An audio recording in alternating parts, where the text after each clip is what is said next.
Hey guys! So today I am going to be sharing with you my son Kyle's birth story. Kyle is my husband Matthew and my first baby. He was born on February 2nd, 2018, and so he is now 6 months old. So I am a little late to the game on this, but I wanted to go ahead and share this with you guys because as it goes for so many moms, your labor and delivery process don't always go as you anticipated it to. And that is exactly the case for me. I had an idea in my mind of how my labor and delivery was going to go, but I ended up having a condition that really directed that whole process and changed the whole situation from what I had hoped for it to be. So I wanted to share this with you guys so that hopefully it could encourage any other moms who find themselves in the same situation that I was in. So at my 38 weeks appointment, that morning I was getting ready for work and I had already packed my hospital bags and they were in the trunk of the car ready to go, but I had left out my regular things like toothbrush, hairbrush, hairdryer, things like that. That morning, I just felt like I needed to go ahead and set them aside on the counter just in case they needed to be grabbed quickly. I don't know why that particular day I felt like that. I just, in my mind, I knew I would not be returning back to work the next week. I felt like I would go to work that day, leave, go to my appointment, and then that would be the start of my maternity leave. I just felt that way for some reason. So I left work around 1 o'clock that afternoon, and when I got to my appointment, my nurse checked my blood pressure, and she noticed that it was reading a little higher than normal. Normally I'm in the 120s over 80s, and this particular afternoon I was reading in the 130s over 80s. So she went ahead and told my doctor about that, and my doctor went ahead and checked me, and I was 3 centimeters dilated and 50% effaced. So we discussed what my options were because Kyle was due on February 8th, and she and I went ahead and scheduled a induction date for February 12th. So after that, she had my nurse come back in to recheck my blood pressure, and at that point it was reading in the upper 130s over upper 80s. So the nurse decided to just have me kind of sit and relax for a few moments because during the appointment I had been laying down and sitting up and talking with the doctor a lot, so she thought that if I relaxed for a few moments that would kind of help my blood pressure go back down.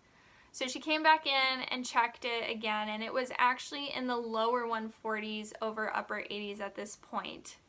So my doctor gave me two options.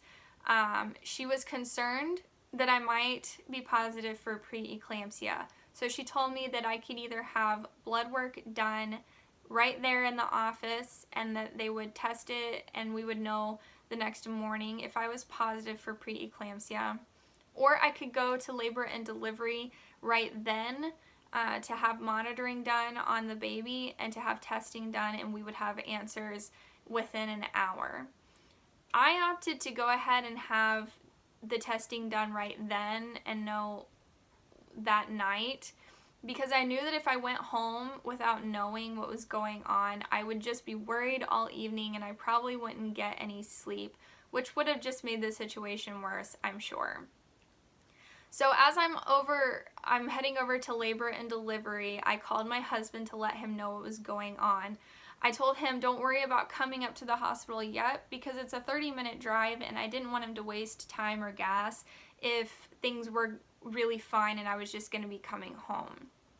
So I got into labor and delivery. They hooked me up to a monitor to watch Kyle, and they took a urine sample and did some blood work, and I just laid there and called my mom to let her know what was going on too. And I was getting pretty nervous at that point. I remember laying there and trying to calm my body because my whole body was shaking And I knew in my mind that I was going to be positive for preeclampsia. I just felt like that's what it was going to be, and so I was already getting scared. And I think that being there alone also contributed to my anxiety. So even though she was at work, she stayed on the phone with me and just prayed and tried to encourage me to keep calm, and just to not be fearful of the situation. A nurse came in and asked me if I knew that I was having pretty consistent contractions. And I said that I had noticed on the monitor that there was a little bit of activity and that I could feel tightening in my stomach, but I wasn't uncomfortable. And she said that it was a good sign that these things were happening. So then she left, and I continued to talk to my mom on the phone until another nurse came in a little while later and said, your doctor wants you admitted, so we're going to move you over to another room and get you set up over there. Then I called my husband and let him know that I needed him to come up. I needed him to grab the things that I'd set aside on the counter earlier that morning, and that my bags were already in the car, and to go ahead and get his stuff together.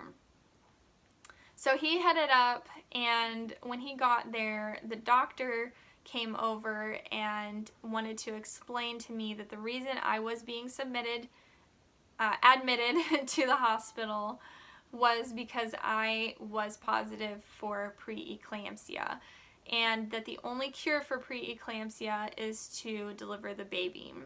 Because I was 38 weeks along and Kyle had been very healthy my whole pregnancy, his growth was measuring on point, and that I had been healthy up to that point, she knew that going ahead and inducing me to deliver was safe, and that it was the right decision. It was the best decision to keep Kyle and I healthy.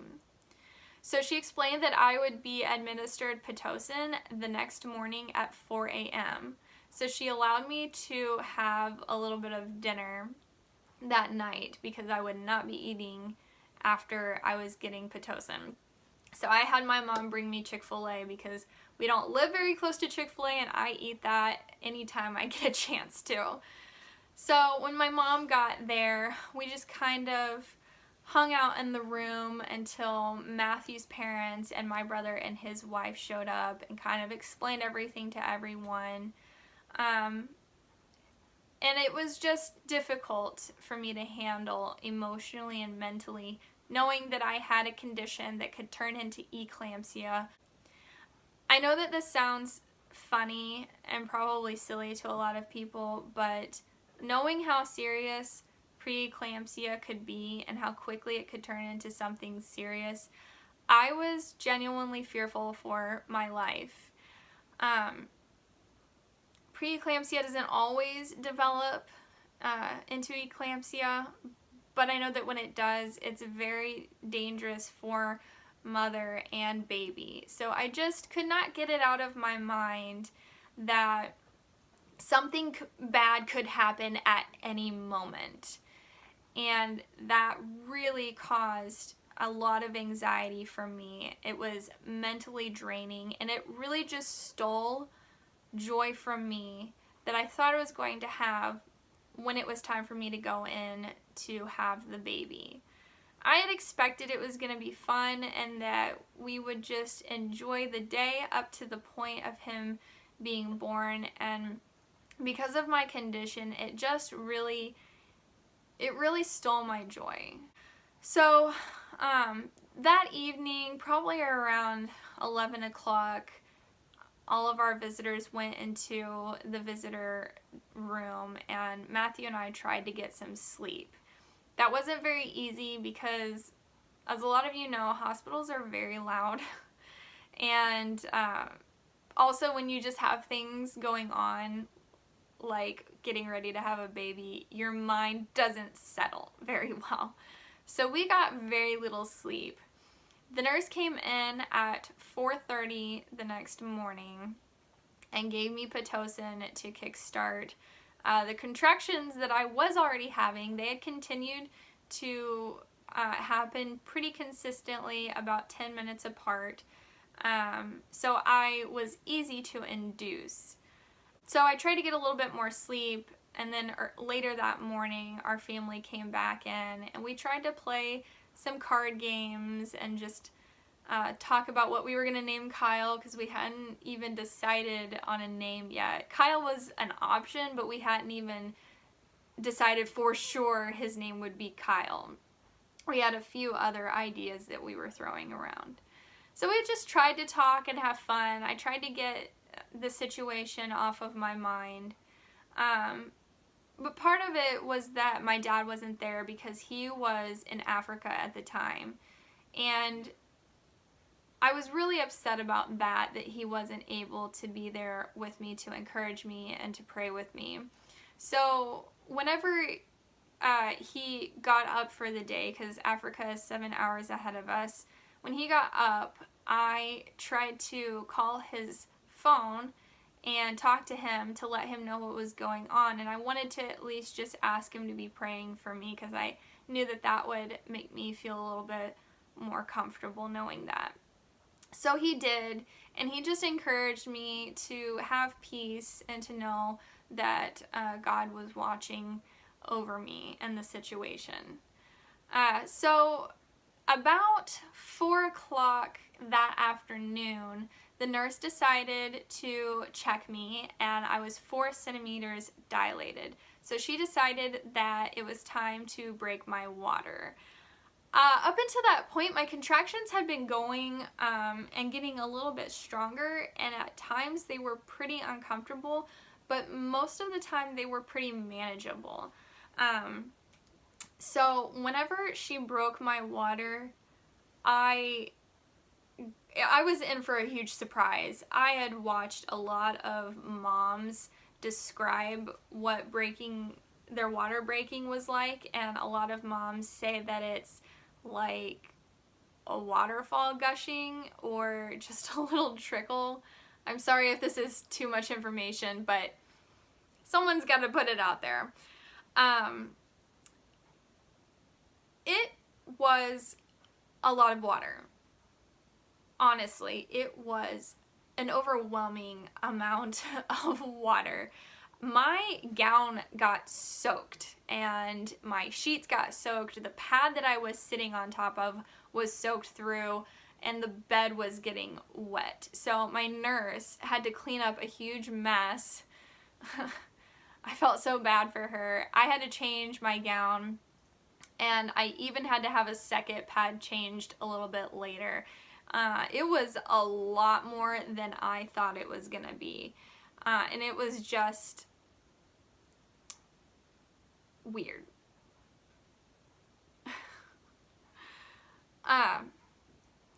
So after that kind of got cleaned up and everything settled back down, I ended up having my first contraction after my water breaking, and it was intense. It was crazy painful compared to what it had been before then.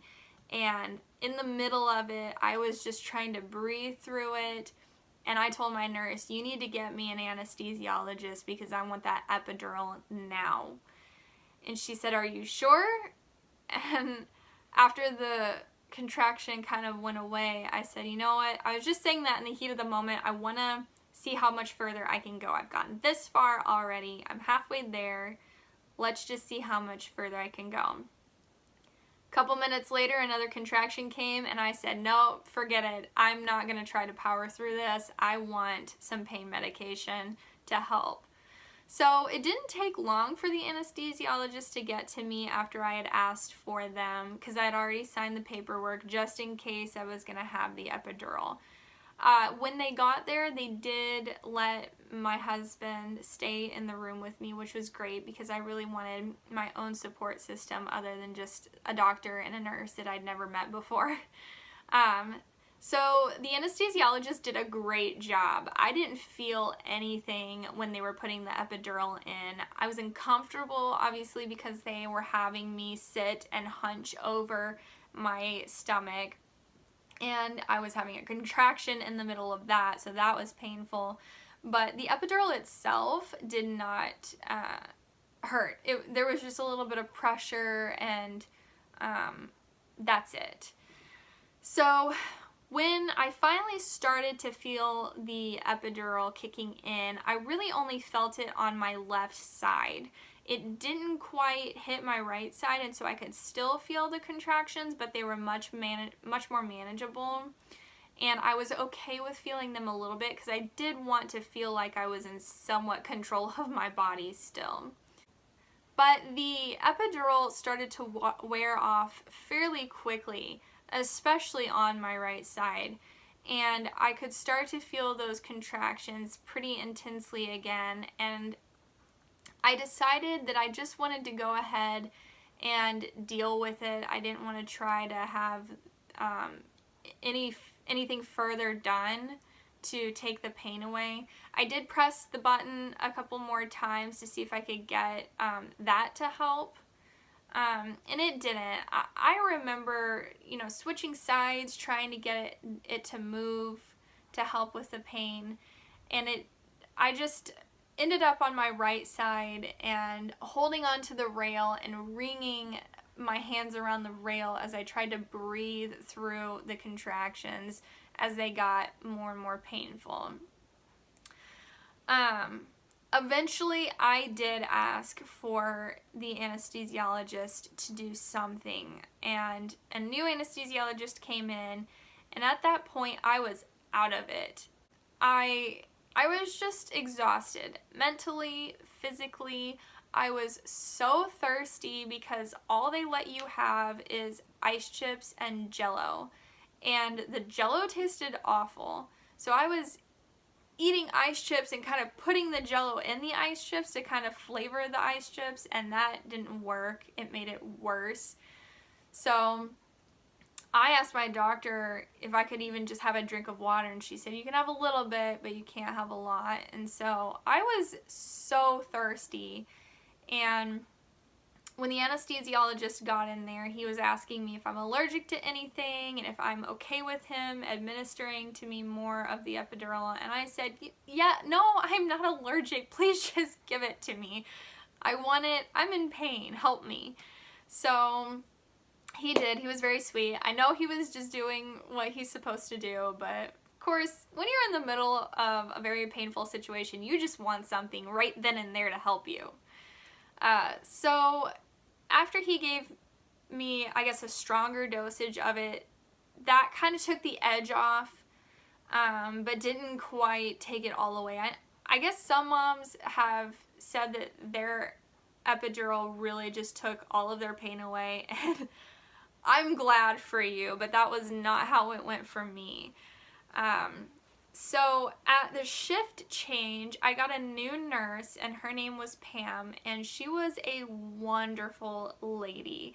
She was so lighthearted and so kind, and she laughed with me, and she was just good for me. She was good for my mentality, because just as the evening went on, my anxiety crept up more and more, and I could not get over my fear.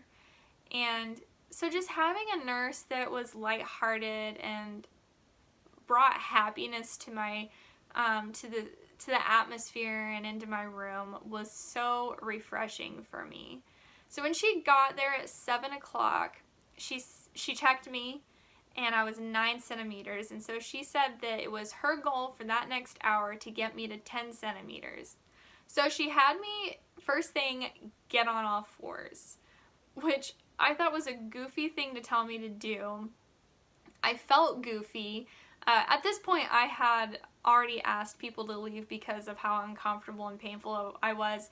I just wanted to be in pain and feel the way I was feeling without feeling subconscious about what people were seeing me in a very vulnerable state. So it was just my mom and my husband in the room. So I got on all fours like Pam told me to, and I guess it worked for a little bit, because 30 minutes later she checked me and I was 9.5 centimeters, and she said, all right, this isn't going as fast as I would like for it to. We're going to try a different position. So she sat my bed upwards like a chair and had me kind of sitting in a position that would help get Kyle to drop more. And that did work, because about 30 minutes later, at 8 o'clock, she checked me again, and I was 10 centimeters. She asked me if I was feeling any pressure, and I was a little bit, but nothing that was making me feel like I needed to push right then. So she did go ahead and have me do 1 or 2 practice pushes, and then just kind of waited until I let her know that I really felt the urge to push. For me, whenever I felt that strong urge to push, it was actually relieving to push. It wasn't painful, which I thought pushing would hurt like crazy. I thought that that was the climax of pain in childbearing and child labor, but it wasn't. The pressure was so intense for me that when I pushed, it was relieving. And so I pushed for about an hour total. At some point, the doctor on call came in and said, hey, I'm about to take another lady into a C-section. Do I have time for that? And Pam said, no, I don't think you'll be here for a baby if you go into a C-section right now. So the doctor went ahead and got herself ready and came back in. So I kept pushing, and every time I did, Kyle's heart rate would go down. And it actually got down into the 50s, I guess.